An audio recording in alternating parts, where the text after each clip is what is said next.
Buenas noches a todos, muy contentos de tenerlos acá, de estar en esta primera actividad, este primer encuentro con el que iniciamos el 2022.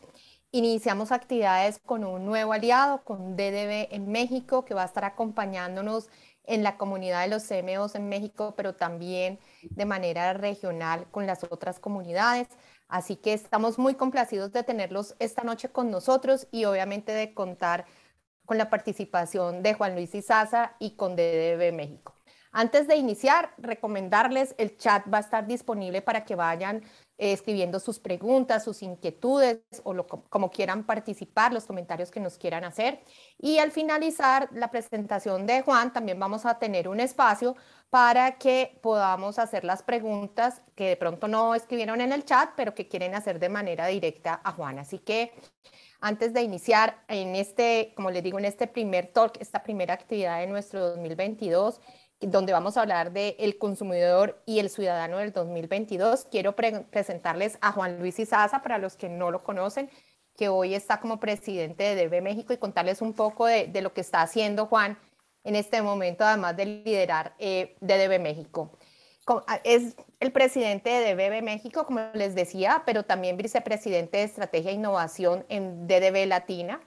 Es columnista del diario económico La República, acá en Colombia, y también tiene un blog en el diario La Vanguardia en España. Ha sido conferencista en diversos eventos académicos empresariales en América Latina, Estados Unidos y Europa, y en áreas como marketing, publicidad y redes sociales. Así que, Juan, bienvenido, de verdad muy contentos de contar con la participación, como lo decía al inicio, de DB México en nuestra comunidad y de tenerte a ti y que todos los años nos cuentas sobre estas tendencias que tendremos para el año en curso. Así que el auditorio es tuyo. Muchas gracias, María Claudia. La verdad que un placer. Para mí también es maravilloso estar dentro de esta comunidad tan inspiradora y con tantas posibilidades para compartir, aprender y hacer networking. Entonces, bueno, pues gracias por la invitación. Feliz de compartirles las tendencias. Como algunos de ustedes sabrán, es un documento que se publica y que está disponible para todos los que quieran consultarlo. Y hoy lo que quiero es hablar sobre algunos de los temas principales que están en ese documento y que finalmente, como decía María Claudia, podamos tener al final una discusión y podamos tener preguntas y comentarios. Así que todos esos comentarios y preguntas y demás, muy bienvenidos. Entonces voy a compartirles pantalla. Por favor, me confirman si están viendo mi pantalla. Perfecto, Juan. Ok, bueno. Pues bueno, vamos a hablar de ese consumidor y de ese ciudadano de este año que comienza. Siempre, para los que conozcan el formato, siempre definimos 8 tendencias. Siempre nos concentramos en que son 8 los temas principales para el año que viene. Y este 2022 hemos definido en primer lugar un tema que se llama la agresividad autoritaria, ¿no? Que suena súper fuerte este título. En realidad es este mundo al que nos enfrentamos, un mundo polarizado, un mundo agresivo, y vamos a ver por qué estamos pasando de una esfera política al ciudadano del común. En segundo lugar, tenemos una tendencia que hemos llamado mundo circular. Y aquí es interesante que estamos de alguna manera cerrando el círculo, nos estamos haciendo, parece que estuviéramos viviendo en un mundo más pequeño cada uno, pero este tema del mundo circular nos sirve para hablar también del tema ambiental y cómo hoy sentimos que estamos viviendo ese círculo donde todo lo que hemos vivido frente al tema ambiental hoy se devuelve y nos afecta directamente. La tercera de las tendencias se llama mente híbrida y tiene que ver cómo la pandemia cambió nuestras prioridades, nuestra forma de vivir, sí, pero también nuestro propósito de vida y nuestra forma de vivir.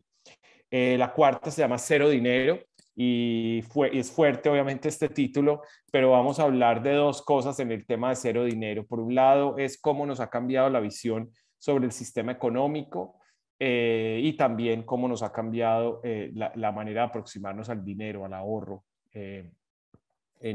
obviamente en un entorno que sabemos que está marcado por la inflación en todos los mercados y demás.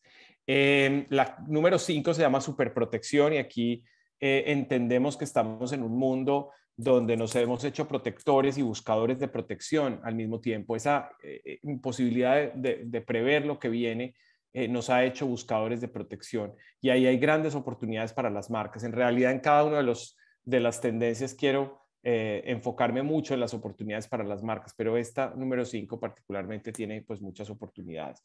La número 6 se llama nuevo tiempo y tiene que ver cómo nos ha cambiado la noción del tiempo en la pandemia y lo que esto implica para los hábitos y usos del consumidor.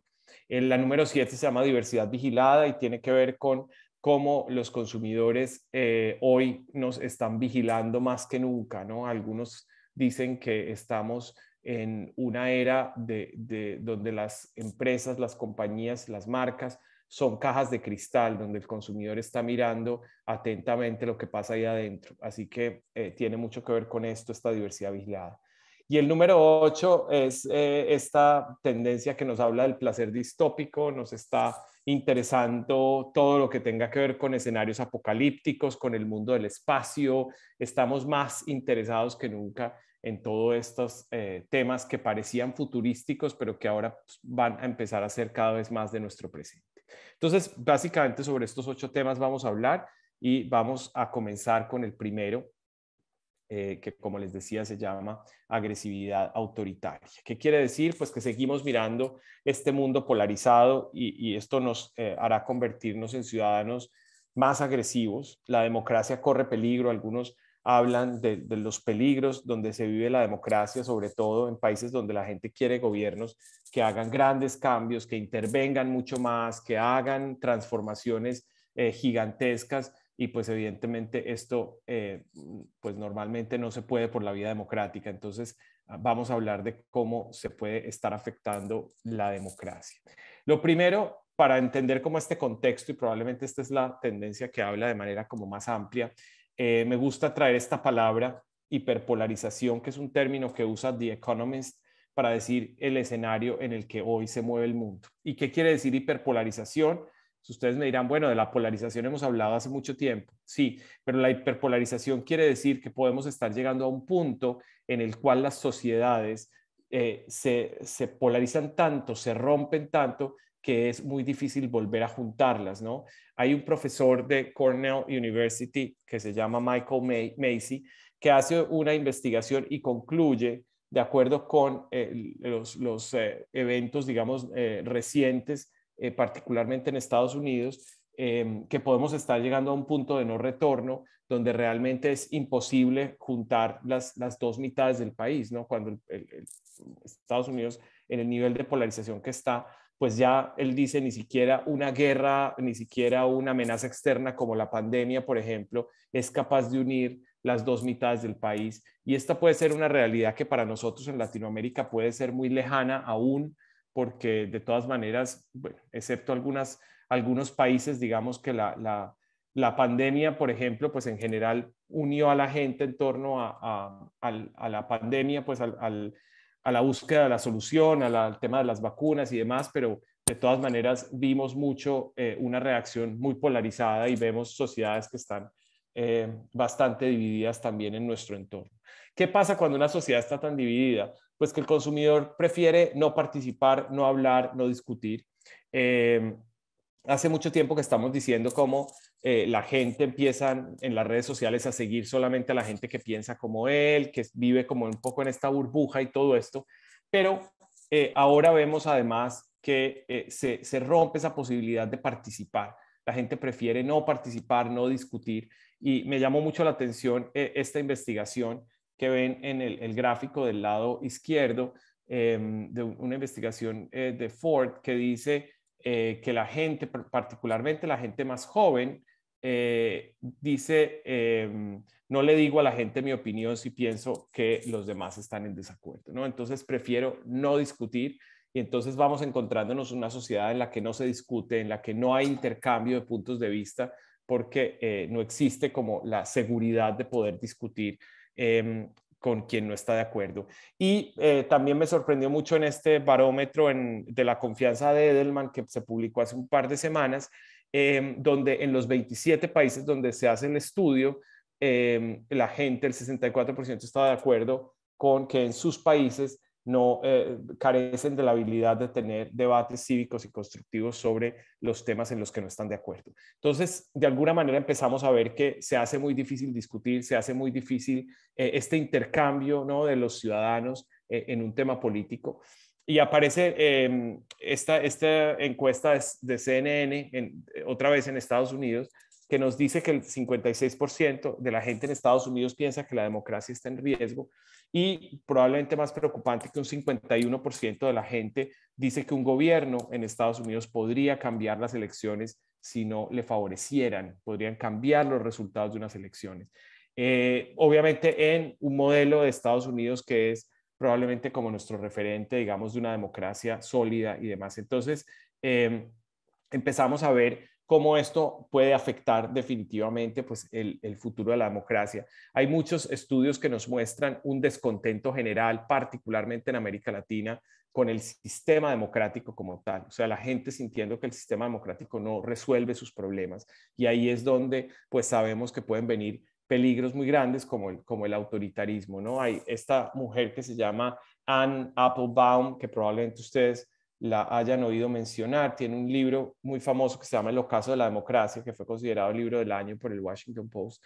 Y ella dice, dadas ciertas condiciones, cualquier sociedad se puede ir en contra de la democracia. De hecho, si le hacemos caso a la historia, sabemos que le ocurrirá a todas las sociedades en algún momento. Lo que ella dice es que hay un gran riesgo por el incremento del autoritarismo en el mundo, ¿no? Su teoría es bien interesante porque ella dice que el problema es que el autoritarismo se da porque a la gente le incomoda la complejidad.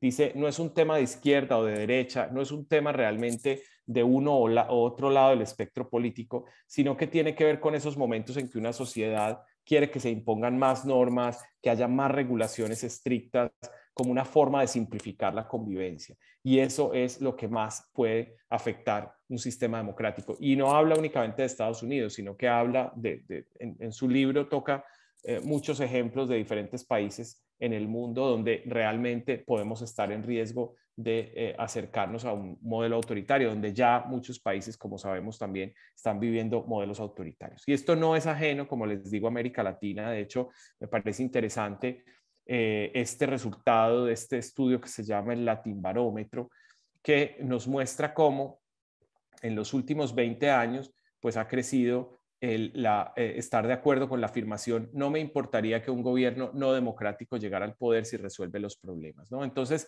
no es un tema lejano, es un tema que nos toca directamente, y cuando hablamos de autoritarismo, pues definitivamente es algo que vemos como una amenaza cercana. De hecho, en ese mismo estudio sorprende mucho que es justamente la gente más joven, en el segmento de 16 a 25 años, que estarían pues más de acuerdo con el tema de un gobierno, un sistema autoritario para poder resolver los problemas. Entonces, este es el contexto que nos enfrentamos políticamente en este año. Y esto, ¿cómo impacta al ciudadano? Ya estamos viendo en lo político cómo lo impacta, pero ¿cómo lo impacta en su día a día, en su vida cotidiana? Y nos encontramos hace poco, hace un par de meses, la revista Time publicó un artículo que partía de una pregunta muy simple, y es, ¿por qué todo el mundo está tan agresivo? Y empezaba a citar casos impresionantes de gente que ha sacado, de un caso que hubo de una persona que sacó un arma en un restaurante de comidas rápidas porque le pidieron que por favor hiciera el pedido primero online, o personas que terminaron golpeando azafatas en los aviones y decían, pero ¿qué pasa? ¿Pero cuál es la razón? Y decían, bueno, uno es que definitivamente pues toda la pandemia nos ha hecho que hemos perdido pues esos espacios sociales también de interacción, y probablemente eso influye. También estamos viviendo una circunstancia, digamos, no natural, no nos sentimos, sentimos que estamos viviendo un momento que, aunque ya llevemos 2 años, pues sigue siendo un momento no natural para nosotros. También la polarización política tiene mucho que ver con esto, y cualquier problema casi que de servicio al cliente se vuelve un tema casi político en una situación tan polarizada. Pero esta es la realidad, y no sé, probablemente ustedes tengan historias de cómo sienten que de alguna manera pues toda esta tensión empieza a vivirse también en las calles, en las compañías de servicio al cliente y demás, empiezan a ver que estos índices se disparan. Y aquí es la pregunta que me parece más importante para cerrar esta primera tendencia, y es, ¿qué pueden hacer las marcas al respecto? ¿Qué puede hacer una marca frente a esto? ¿Qué puede hacer una marca frente a un ciudadano agresivo? ¿Qué puede hacer una marca frente a un ciudadano que se siente que no puede participar políticamente, que no puede discutir, que no puede hablar? Entonces, que tiene miedo porque ve su país completamente polarizado. Y aquí quiero mostrarles un ejemplo que me parece la muestra perfecta de lo que una marca puede hacer frente a esto, ¿no? Que es tan difícil y que siempre nos cuesta tanto decir, bueno, pero tomamos partido, no hablamos, no hablamos, ¿no? Entonces quiero mostrarles este ejemplo. Es un comercial que se salió al aire en diciembre pasado en Brasil para Navidad. Es desde ya considerado el fenómeno viral más grande de Brasil, probablemente en la historia de la publicidad brasilera, y para algunos el comercial más memorable de la publicidad en los últimos años. Y es esto simplemente como una respuesta a todo este mundo que estamos viviendo. Respeito. Respeito. Esperança. Esperança. Humanidade. Humanidade. Amor entre as pessoas. Ah, isso muda o mundo. Quem te ensinou, minha filha? Quem? A vida.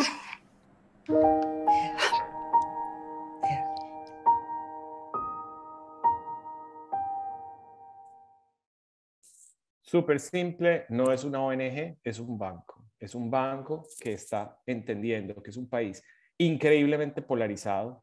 Todos lo sabemos, ¿no? Brasil vive una polarización brutal con elecciones este año, el país dividido completamente por un tema político. Pues aquí tenemos una marca que es capaz de entrar en ese momento difícil sin hablar de política, sin tomar partido, simplemente aborda esa agresividad, aborda esa preocupación del consumidor. Entonces, me gusta mucho este ejemplo porque me parece que es el caso perfecto cuando uno se pregunta qué puede hacer una marca, ¿no? Hay muchas más cosas que puede hacer una marca, pero digo, esta me parece un muy buen ejemplo. Bueno, vamos con la segunda tendencia que se llama mundo circular. Y aquí lo que les decía, ¿no? El mundo parece que se fuera cerrando cada vez más, parece que estuviéramos viviendo en un mundo cada vez más cercano.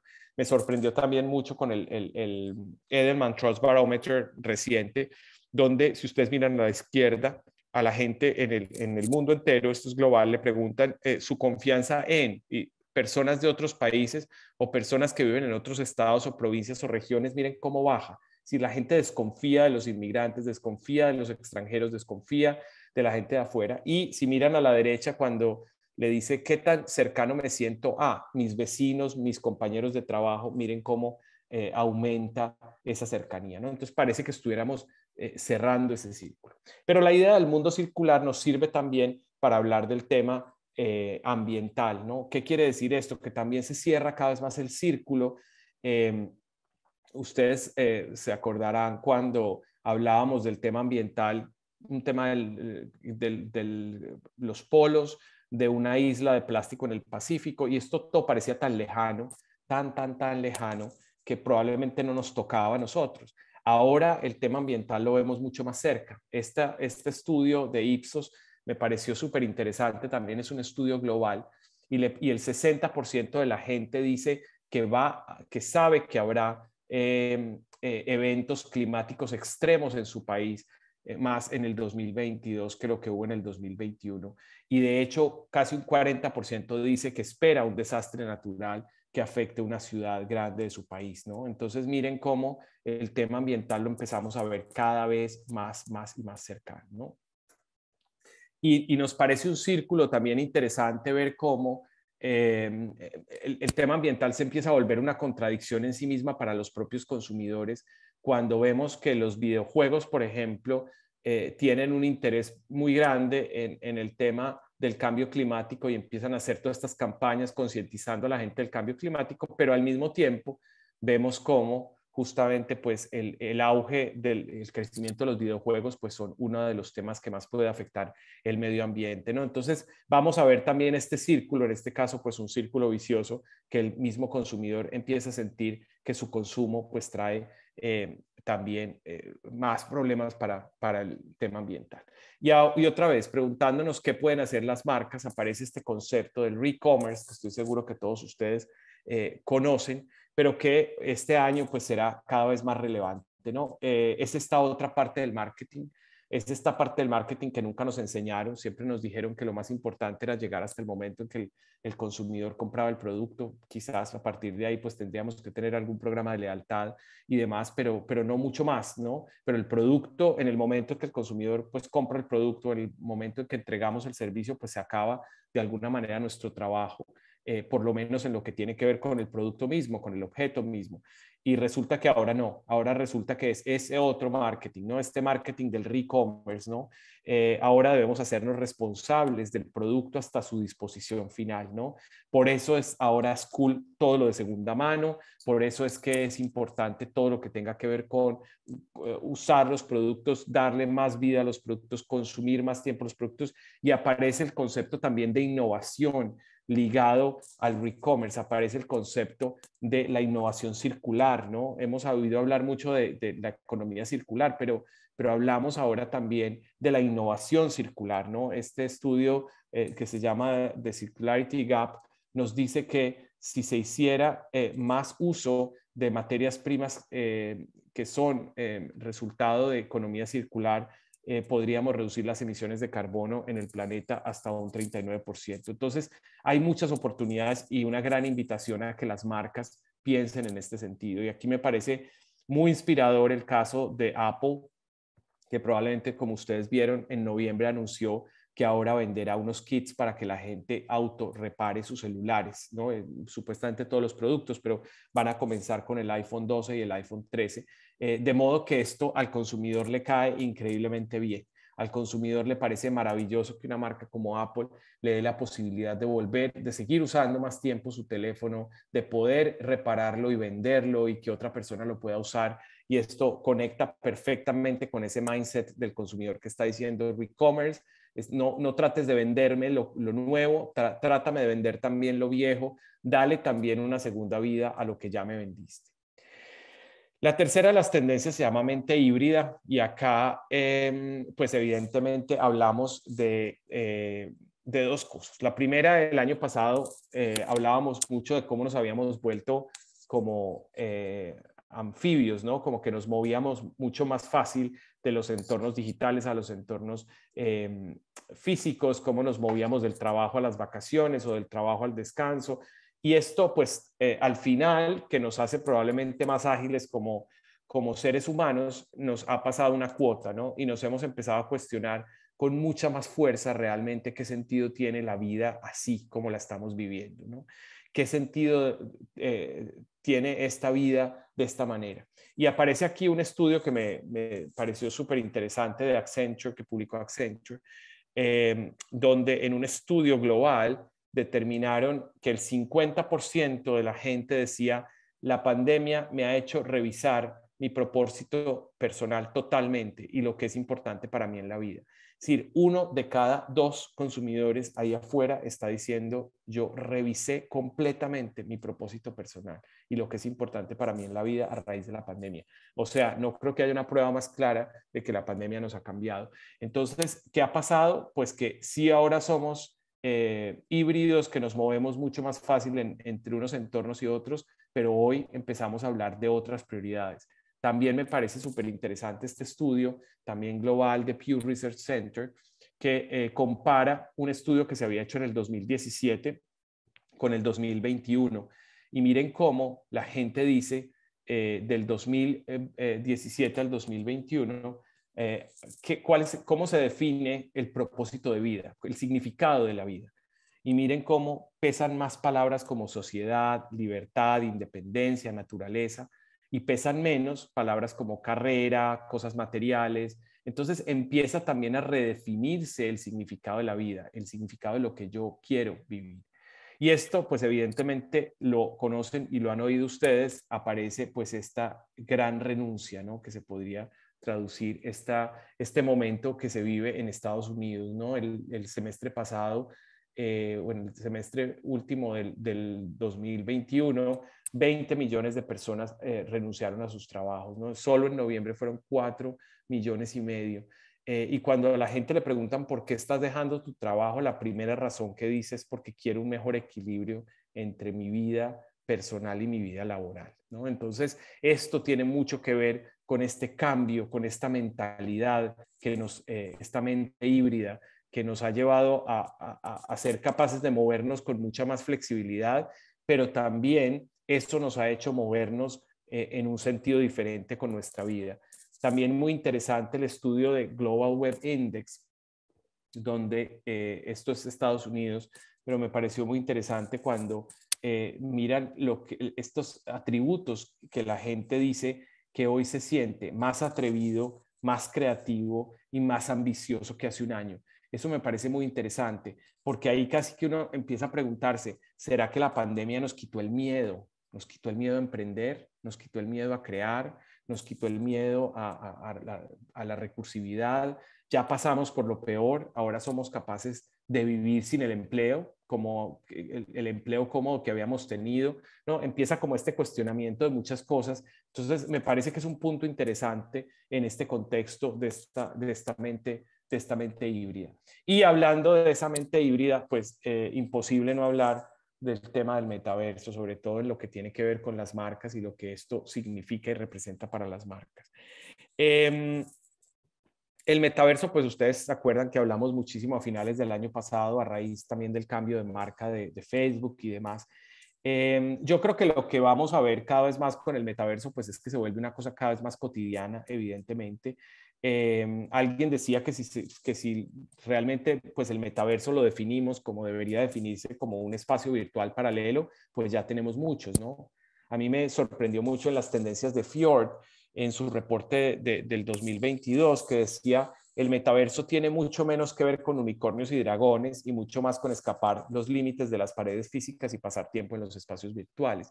Y si lo vemos así, no es una cosa tan lejana ni es una cosa tan que tiene que ver, como bien dice Fjord, con unicornios y dragones. Tiene mucho menos que ver con el gaming que con nuestra vida, probablemente, con muchas cosas que hacemos en nuestra vida y que pasan, digamos, en estos mundos paralelos a la realidad.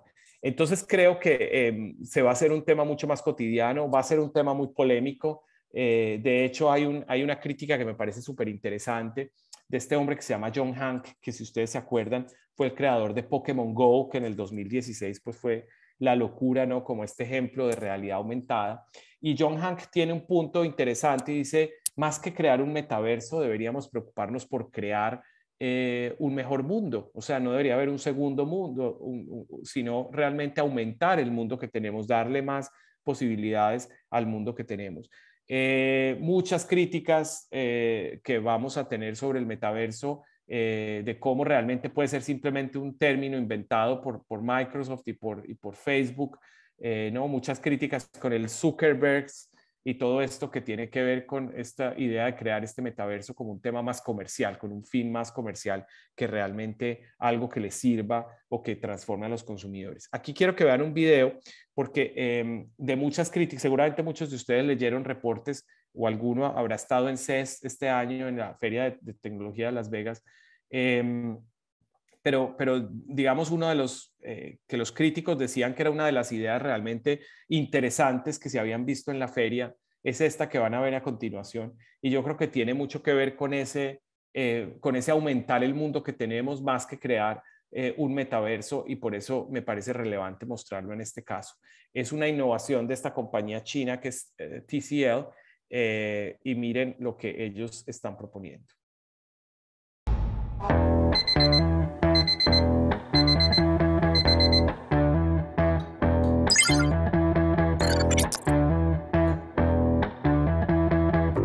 Economic worries struck down the Dow and Your S&P friends look 500. chill in the backseat, turning up the heat. Can't feel my feet, black sunglasses. And we got no job, trying to hang with the bang. Live fast, die young till the sun.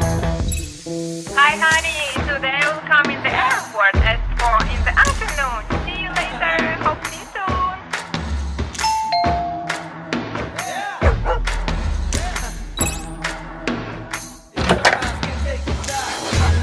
Clouds of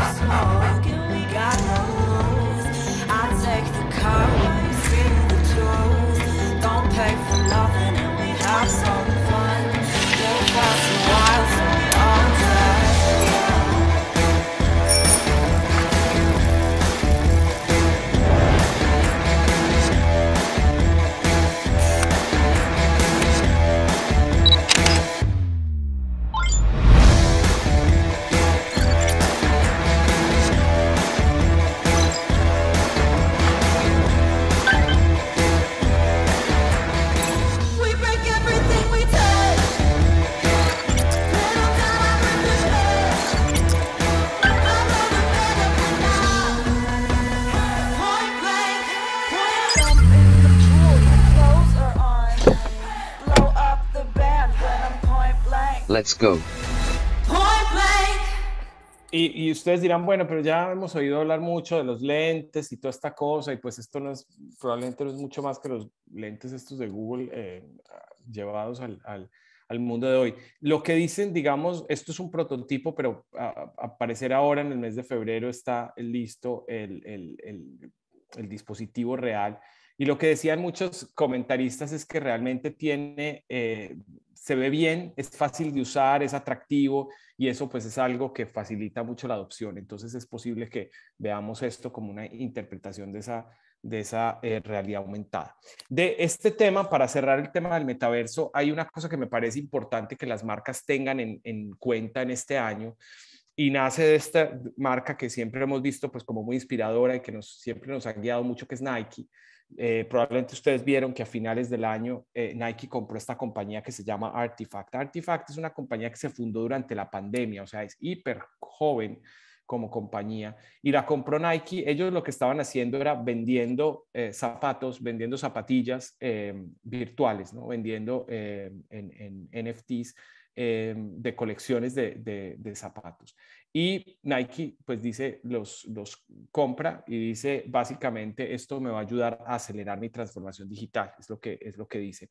Pero resulta interesante pues que un líder, digamos, de zapatillas en el mundo físico diga, el futuro puede ser zapatillas virtuales, ¿no? Entonces, interesante esta compra, y hace que de todas maneras todas las marcas en últimas, en algún momento deberíamos preguntarnos, bueno, ¿y yo qué puedo ir haciendo en el metaverso? ¿Yo cómo me puedo ir metiendo en este mundo del metaverso para tener presencia? Porque de repente pues es un mercado que se abre adicional. Obviamente todo con mucho sentido exploratorio probablemente, pero ahí puede haber oportunidades muy interesantes, ¿no? Este afán de todas maneras de la gente de coleccionar. Hay muchas cosas, muchos drivers humanos que se viven en el metaverso y que son interesantes. Bueno, la cuarta se llama Cero Dinero. Aquí en Cero Dinero hay dos temas importantes. Por un lado está el tema de la inequidad. No vamos a hablar mucho más de eso, pero pues esto está llevando siempre a este cuestionamiento del sistema económico que llevamos viendo por mucho tiempo y que sigue pues ahí muy presente. Pero también está llevándonos, cuando decimos cero dinero, también tiene que ver pues cero credibilidad de los negocios. Hay mucho cuestionamiento sobre las grandes empresas, como todos sabemos, y demás en nuestros países. Pero también cuando decimos cero dinero, también es cero cash, ¿no? Y pensamos mucho más en estos DeFi, ¿no? En estas finanzas descentralizadas, todo lo que son las criptomonedas y todo esto, pues que juegan cada vez más y que tienen también más oportunidades para las marcas. Entonces, lo primero, esto me sorprendió también en el barómetro de Edelman que acaban de publicar. El capitalismo como existe hoy hace más daño que bien en el mundo, y es el 52% de los 27 mercados donde se hace el Edelman Trust Barometer. Y de esos 27 mercados, los 21 que son países democráticos, el 33% de la gente en esos 21 mercados democráticos dice las economías que son manejadas centralizadas hacen un mejor trabajo versus las economías de libre mercado. Es 33%, pero es 1 de cada 3 ciudadanos que está de acuerdo con este tema, ¿no? Todo, como les decía, muy empujado desde este tema de la inequidad. La inequidad, con todas estas cifras que nos traen todo el tiempo, que el 1% de la humanidad es dueño del 46% de toda la riqueza, bueno, todas estas cosas que nos están bombardeando todo el tiempo y que nos dicen como un foco de alerta, y que para mucha gente esto influye mucho a la hora de elegir y de votar y todas estas cosas, todos estos discursos que están presentes y que son una realidad, ¿no? y que están ahí. También vamos a hablar mucho, bueno, aquí el tema interesante o el tema complejo, pues es lo que pasa con la pandemia, ¿no? Esta gráfica del Banco Mundial me parece súper interesante. Miren, la línea azul significa si no hubiera pasado el COVID, ¿qué hubiera pasado con cada uno de los quintiles del mundo, ¿no? Desde el 20% más rico al 20% más pobre. ¿Qué hubiera pasado en términos de income si no hubiera habido el COVID? ¿Y qué ha pasado con el COVID? Miren cómo el 20% más rico pues casi ya cierra el gap, como si no hubiera habido pandemia, y miren lo que pasa con los dos quintiles más bajos, ¿no? El 40% más pobre del mundo pues está todavía lejos de cerrar ese gap.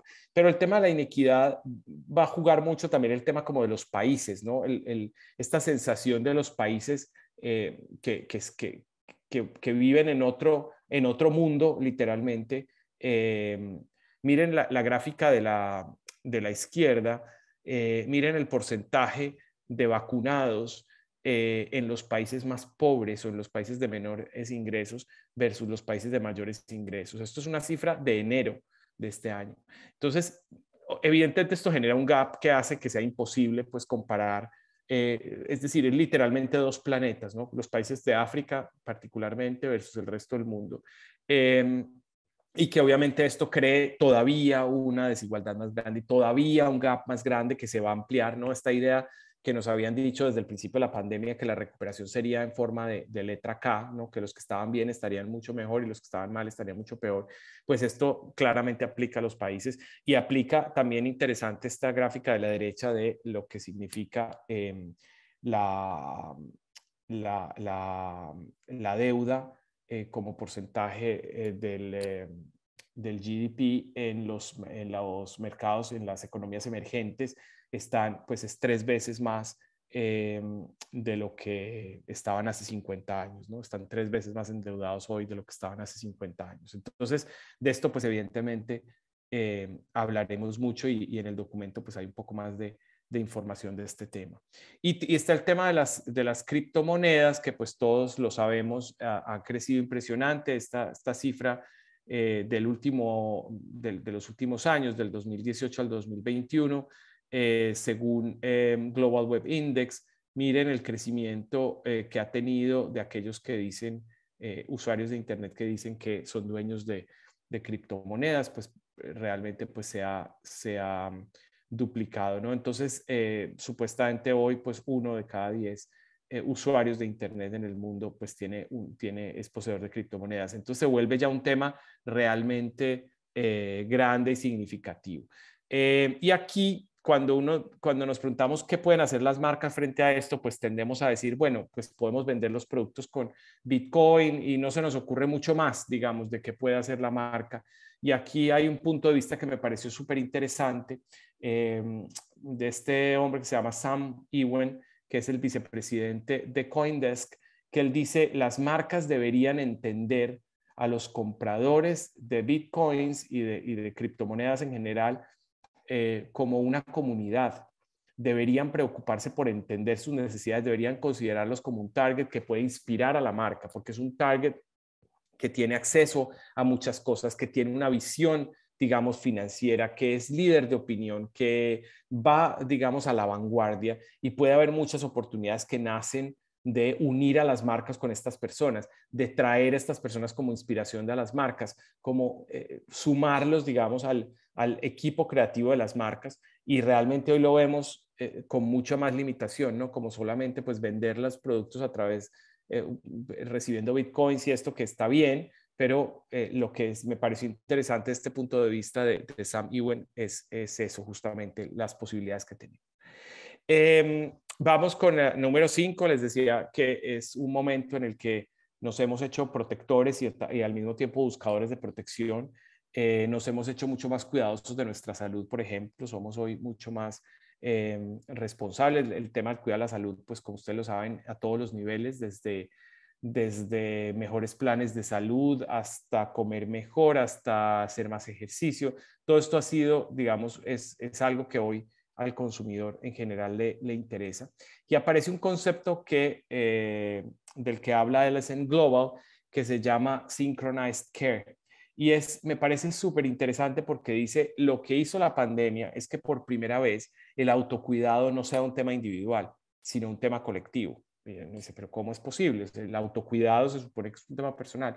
No, con la pandemia aprendimos que si yo no me cuido, puedo contagiar a otros y tal. Que si yo no me vacuno, entonces el virus no se acaba. Entonces aprendimos que el cuidarme yo al final tiene una repercusión en el resto de la humanidad o en el resto por lo menos de mi comunidad y esto empieza a ser cada vez más interesante y cada vez más relevante para el consumidor. Y lo que estamos viendo, pues evidentemente ustedes lo habrán visto, este auge impresionante de iniciativas para atender el tema de la salud mental, de la aproximación a la salud con una aproximación orgánica, integral, natural, armonía, mente, cuerpo y todo esto. Hay cientos de plataformas que están en este sentido, pues ofreciendo muchas soluciones, muchas compañías buscando ofrecer estas soluciones a sus empleados, comunidades trabajando a partir de todas las aproximaciones posibles.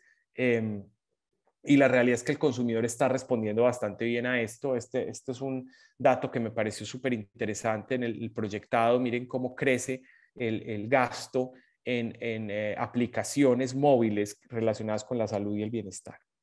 Entonces, ¿qué pueden hacer las marcas? Las marcas pueden hacer muchas cosas en este sentido de cuidar a la gente y de ayudar a que la gente se pueda cuidar. Esto no es de una marca, pero me parece que inspira a las marcas. Esto es una instalación de arte que se hizo que se instaló en Brooklyn, en Nueva York. Básicamente dice, esta es una obra de arte que tiene como objeto calmar a la gente, darle tranquilidad, ayudarle a la gente a calmarse, ¿no? En espacios públicos, en espacios tan complejos, digamos, de trabajo, de estrés, no sé qué. Todo esto es interesante. Esto, por ejemplo, el mundo del retail lo podría analizar, o sea, qué tan relevante es que en los espacios de retail empecemos a crear espacios para que la gente se calme. Si ya sabemos que es agresivo, que está viviendo un momento complejo, ¿qué puede mejorar la salud mental de la gente que entra a nuestras tiendas? Por ejemplo, ahí yo creo que hay muchas oportunidades de crear esos espacios, de crear esas soluciones, de ayudar a la gente, así sea con pequeñas acciones, a que sienta que puede controlar mejor su salud mental y demás. También aparece pues este concepto de la protección, toca muchos espacios, también el espacio político. Vamos a querer un Estado que nos proteja más, que nos cuide, ¿no? Y aquí me pareció interesante, yo no sé si ustedes vieron todo este debate que se generó el segundo semestre del año pasado, cuando China frenó tanto o empezó a controlar tanto a las empresas tecnológicas, ¿no? Y el presidente Xi Jinping decía que lo que quería era literalmente prevenir la expansión irracional de capitales y abordar el crecimiento salvaje de las empresas tecnológicas. Y esto a los ciudadanos les parece bien. Y esto aparece en China, pero esto va a aparecer en todos los países y lo vemos con mucha fuerza. El ciudadano diciéndole al gobierno, controla a las empresas tecnológicas, controla esta expansión que están teniendo. Miren cómo en Estados Unidos, según este estudio Pew Research Center, si miramos la gráfica que está a la izquierda, justamente dice un 55% de la gente cree que el gobierno no debe permitir que las empresas tecnológicas crezcan más allá de cierto tamaño. Entonces, ahí está el ciudadano claramente con ese tema en la agenda y en la gráfica de la derecha, interesante en cuanto al tema de la información. La gente quiere más control para que se regule la información y quiere que lo haga el gobierno. También las compañías tecnológicas, pero miren cómo del 2018 al 2021 crece ese interés porque el gobierno de Estados Unidos lo haga. Entonces, nos sentimos desprotegidos y queremos que de alguna manera muchas veces sea el gobierno el que lo haga, y esto sabemos que en nuestros países puede tener implicaciones muy complejas cuando estamos buscando ese estado protector, que probablemente sea una promesa, pero que no pueda ser una realidad, pero es un tema que está en la agenda del ciudadano definitivamente. Bueno, la número 6 se llama Nuevo Tiempo. Y aquí pues lo que decimos es que para algunos con la pandemia pues el tiempo ha comenzado a pasar más rápido, ha pasado más lento. Lo que dicen los expertos es que el paso del tiempo está muy relacionado con los episodios, digamos, que nos ocurren.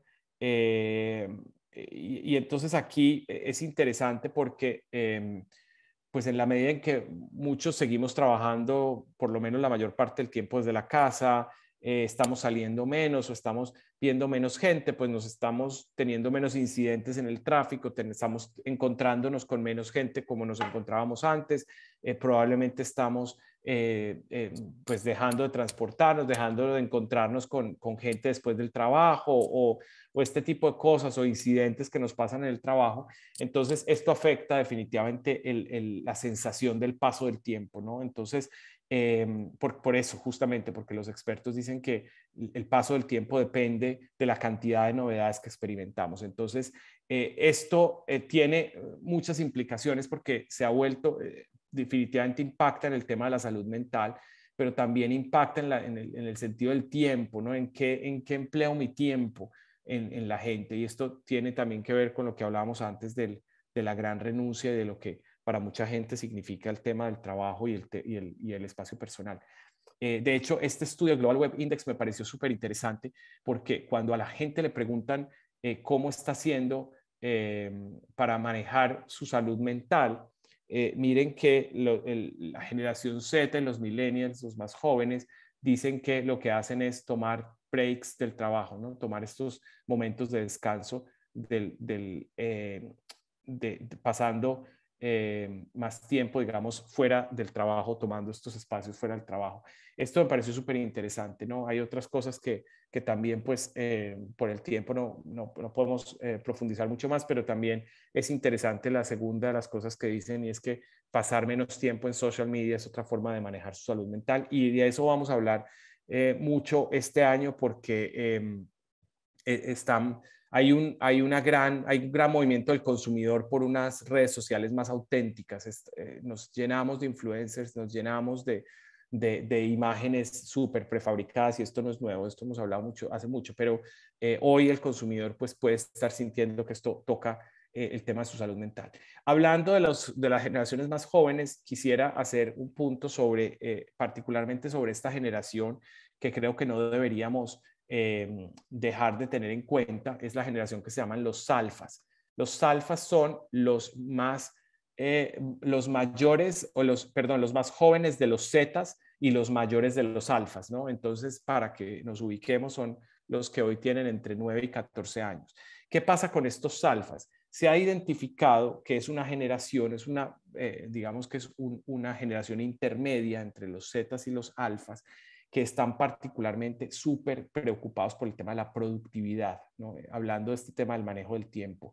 Entonces, hay varios artículos en esto interesantes porque lo que decían es una generación muy particular porque pues 9 a 14 años tradicionalmente pues fue una generación o es un momento de la vida pues completamente todavía juego, inocencia, tal, y ahora se volvió una generación en la cual hay una obsesión por la productividad. Es una generación que siente que le toca actuar ya porque están muy obsesionados con el tema ambiental, tienen que actuar frente a ese tema, tienen que salvar el planeta y no tienen tiempo, ¿no? Entonces, la noción del tiempo se vuelve impresionante. Entonces, todos tienen proyectos, quieren crear un proyecto, quieren crear un movimiento, quieren crear algo mucho, como les digo, muy enfocado en el tema ambiental, pero hay otros temas también de diversidad y tal que están muy presentes en esa generación.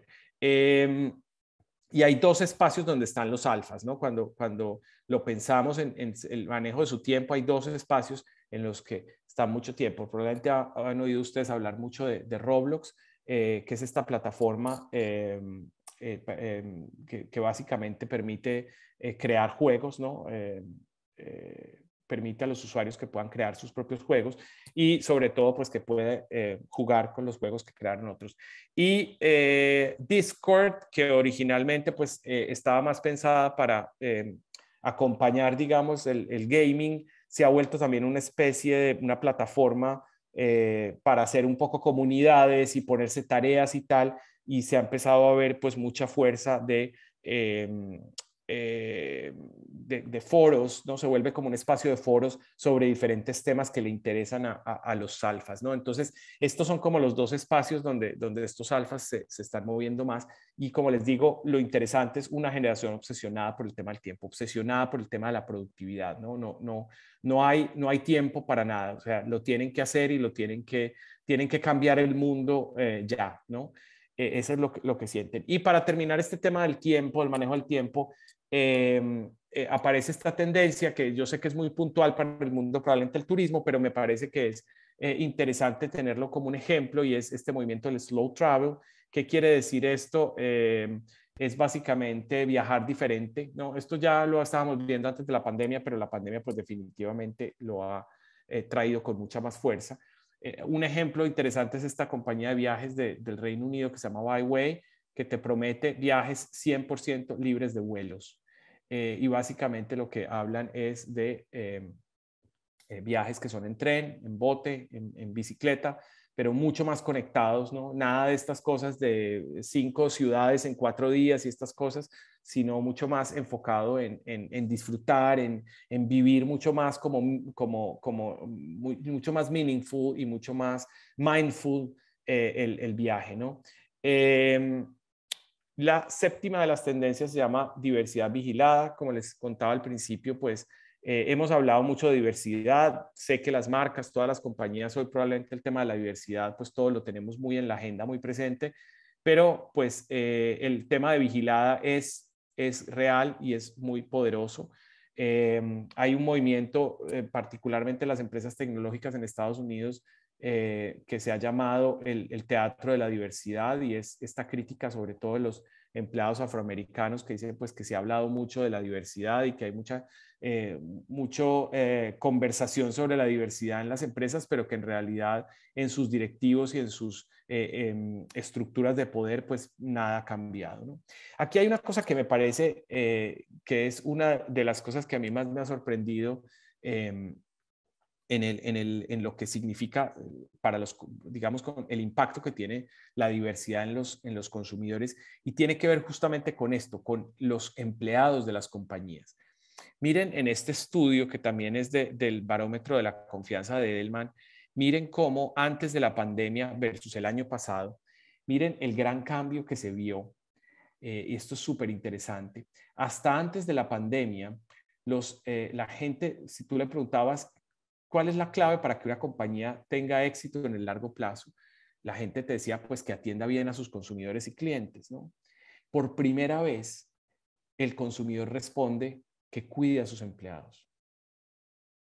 Esto es muy, muy significativo, porque el consumidor no te está diciendo yo soy lo primero, te está diciendo los empleados son lo primero. Es decir, más que cuidarme a mí, primero tiene que cuidar a los empleados. Esto a mí me parece muy significativo. Aquí es donde les digo, estas marcas urna de cristal, donde el consumidor está mirando hacia adentro y diciendo cómo estás tratando a los empleados, qué oportunidades hay en esa compañía, cómo se vive la diversidad dentro de esa compañía, cómo se vive la inclusión dentro de esa compañía, porque de eso depende el éxito de la compañía en el largo plazo a juicio del consumidor.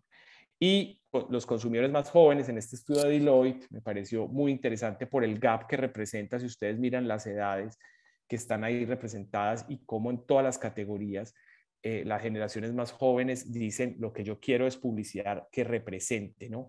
Que se vea representada la gente. Y eso es importante como un momento de consideración o como oportunidad para considerar la marca.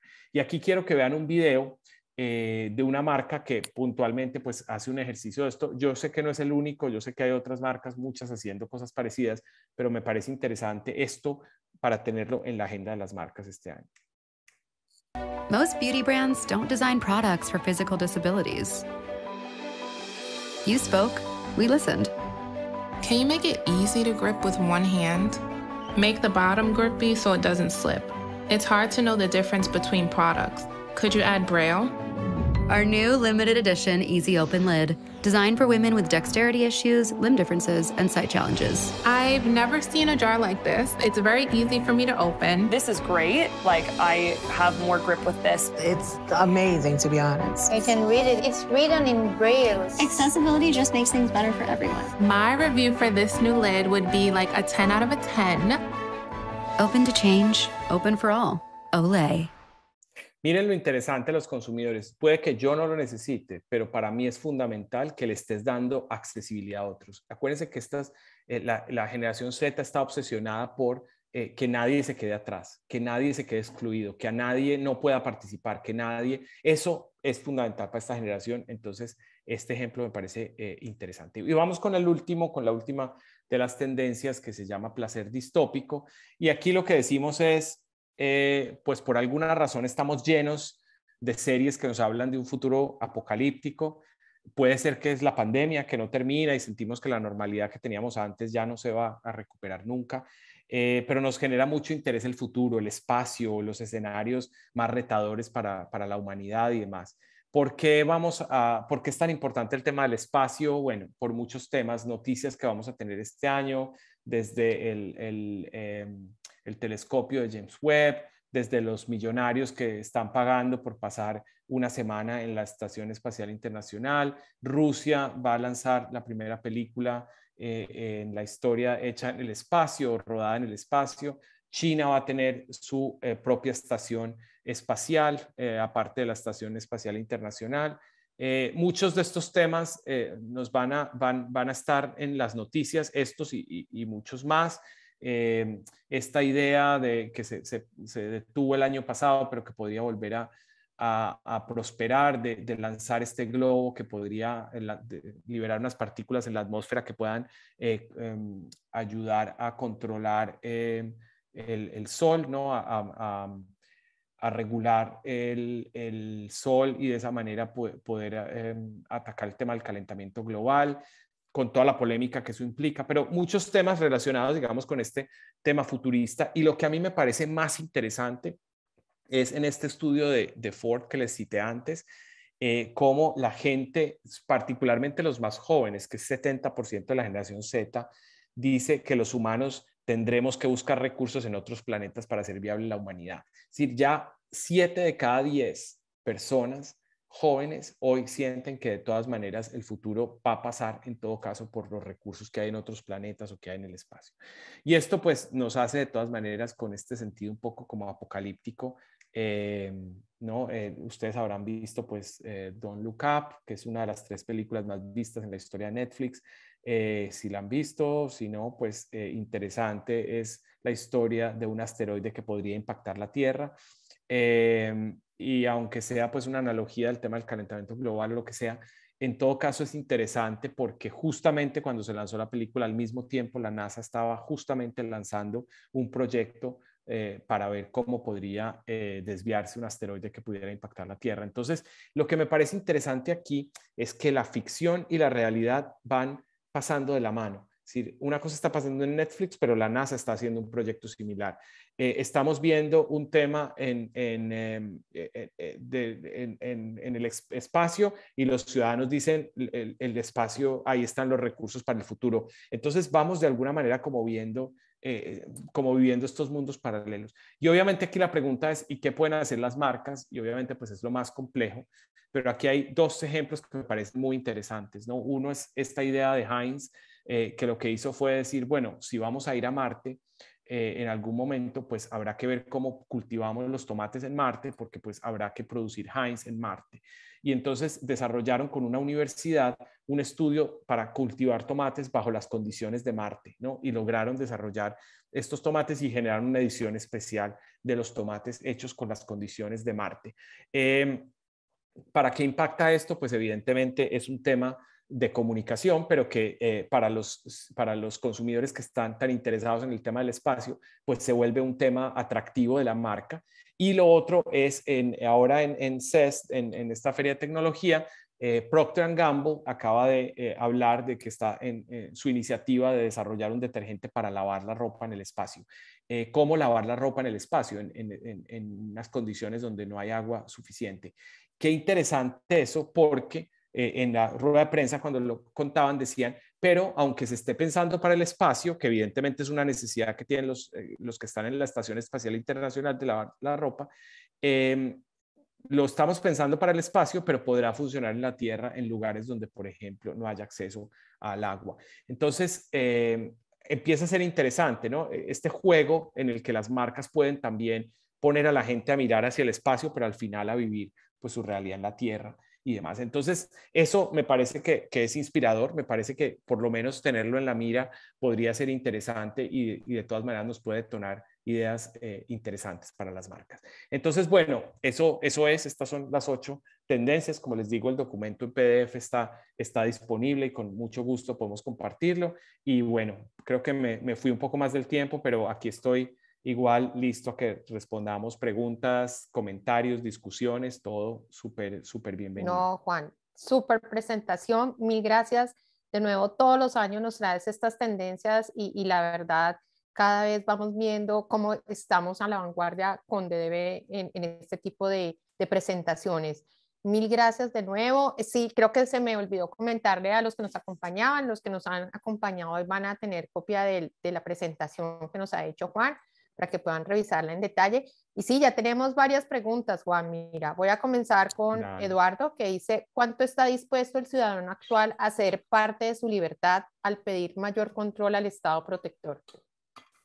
Claro, ese es el tema más complicado, ¿no? Que siempre el ciudadano puede querer más control, pero al final nunca no sabe que eso implica, pues, obviamente la libertad, ¿no? Lo que tanta gente decía, bueno, pues debería ser obligatorio el tema de la vacuna, debería ser obligatorio, claro, pero cuando ya se impone la restricción ahí el consumidor dice, no, pero mi libertad, pero es muy complejo, es una relación muy compleja, sin duda, muy, muy compleja.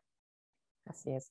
Ernesto preguntaba, hola Juan, ¿crees que existe una relación o conexión entre las 8 tendencias? Mira, la realidad es que pues ese ciudadano que va evolucionando, que va saliendo de la realidad de la pandemia y que va enfrentando esa nueva normalidad, yo creo que ese es como el hilo conductor. Casi que es imposible hablar de alguna de las 8 tendencias sin decir la palabra pandemia. O sea, todo definitivamente está tocado e influenciado por la pandemia. Es siempre un ejercicio muy interesante definir esos 8 temas. Hay cosas que se quedan por fuera, hay cosas que se fusionan, hay unos temas que son realmente 2 tendencias que de alguna manera tienen un punto en común, un poco por ese formato de llegar a que sean 8 temas, pero te diría que si hay una cosa en común es esta realidad pospandémica, ¿no? Todos los cambios que nos ha tocado vivir a partir de esa nueva realidad. De acuerdo.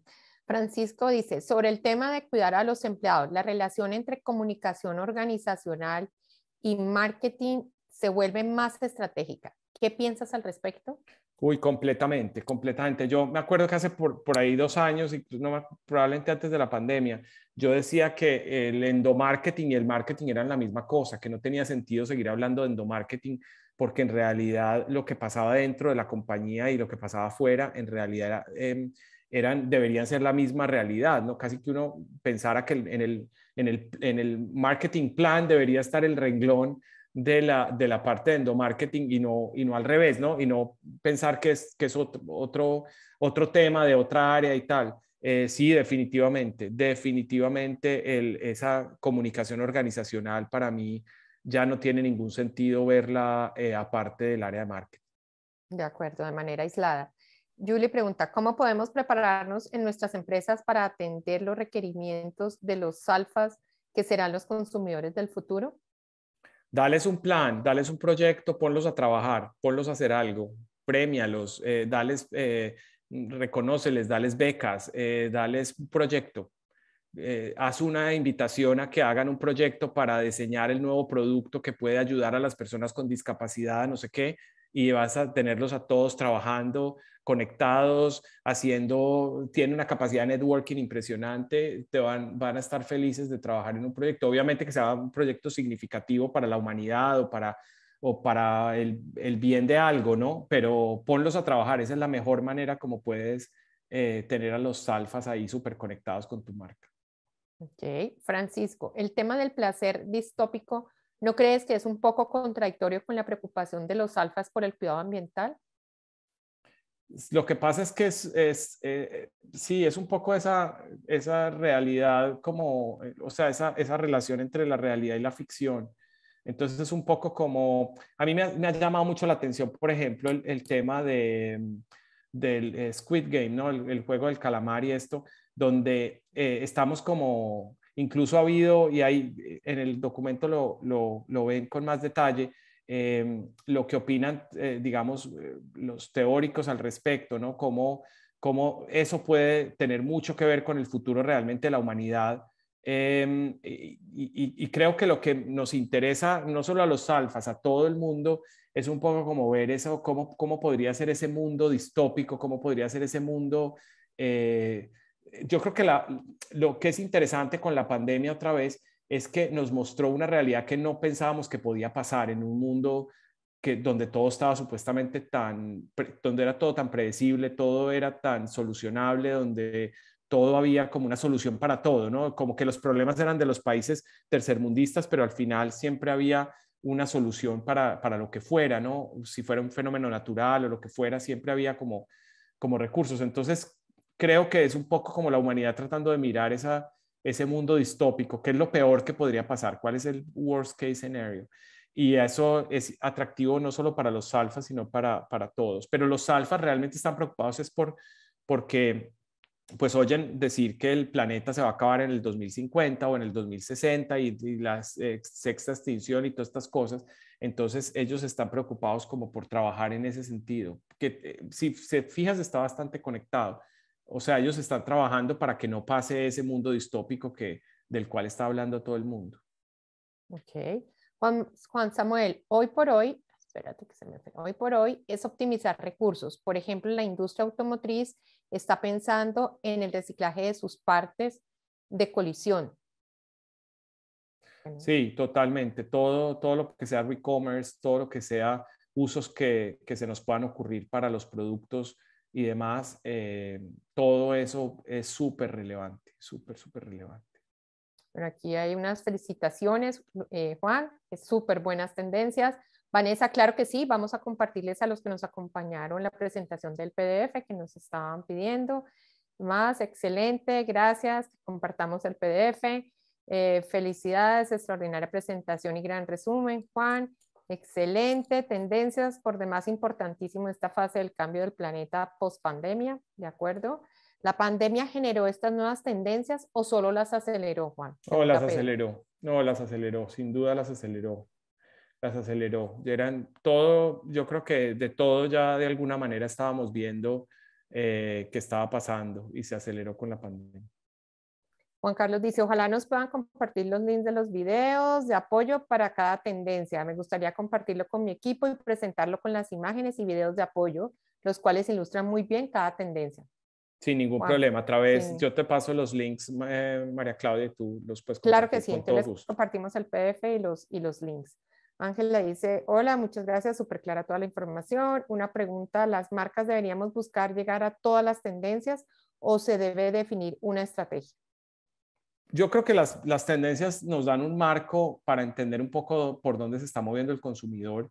Y nos abren como espacios de oportunidades, pero seguramente pues de acuerdo con las condiciones de la marca pues habrá oportunidades puntuales que nazcan de esas tendencias. Me parecería difícil poder abordarlas todas, pero sí creo que hay oportunidades que una, dos, no sé, dependiendo de lo que necesite la marca, pero creo que sí se abre oportunidades puntuales más que tratar de aplicar todas las tendencias.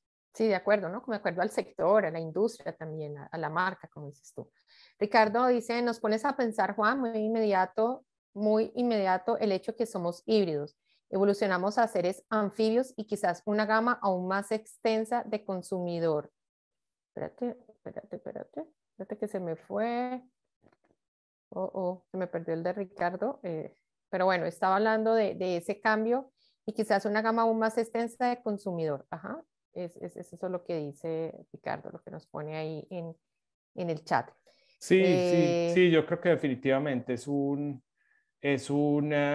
consumidor que gana, pero mira lo interesante, el año pasado lo veíamos como una ventaja, wow, ahora nos movemos más fácil, tal, y resulta que este año lo que nos damos cuenta es que ese movernos más fácil nos puso a cuestionarnos muchas cosas, si realmente tenía sentido seguir trabajando de esa manera, si tenía sentido estar trabajando hasta a las 9 de la noche, estar al frente de la computadora porque ya no cerramos la computadora y nos vamos a la casa, sino que estamos todo el día. Entonces también es interesante cómo ese híbrido y ese anfibio que nos volvimos también empieza a hacernos cuestionar muchas cosas. Julie dice, ¿cómo podemos implementar el metaverso en nuestras empresas? Pues mira, yo creo que lo primero es entender lo primero, creo que es el primer nivel, es entender que los consumidores hoy viven en espacios virtuales que no son solamente el espacio donde nosotros nos movemos. y que ahí pueden generarse oportunidades. Hay muchas marcas, en Latinoamérica hay muchas marcas que ya han generado, no sé, su tienda virtual en el metaverso o que han generado, sobre todo muy ligado al mundo de los videojuegos. Entonces, ¿qué puedo hacer en ese mundo, digamos, de los videojuegos? ¿Qué puede significar mi marca en ese entorno? Creo que eso es lo primero que las marcas tienen que hacer, ¿no? Empezar a preguntarse dónde sus consumidores están viviendo esos espacios. Si hay un tema de videojuegos, ¿cuáles son esos videojuegos? ¿En qué pasan más tiempo? ¿Qué necesidades hay ahí en esos mundos de los videojuegos? Y cuáles son esos drivers de consumo que puede haber dentro de esos espacios. Y creo que esa es una buena manera, como muy directa, de empezar a analizar las oportunidades del metaverso. Perfecto. Ahí ya el resto de los mensajes son agradecimientos, felicitaciones, que muy buena presentación y obviamente recordándonos que no nos olvidemos de compartirles la presentación. Genial. Bueno, no, gracias a todos. La verdad que un placer y gracias por la invitación nuevamente, María Claudia. Espectacular estar acá y tener este espacio de conversación y de networking. Así que felices de participar. No, a ti, Juan, de verdad, un gusto tenerte ahora con nosotros de forma más directa en la comunidad y poder disfrutar de todo este conocimiento y de todo esto que nos traen siempre para actualizarnos y para ponernos muy en contexto de lo que está pasando. Así que a todos, muchísimas gracias, de verdad. Ya ahora a descansar, hablando de los horarios. Vamos a descansar todos y bueno, nos vemos ya pronto con otra temática y con otro invitado. Muchísimas gracias.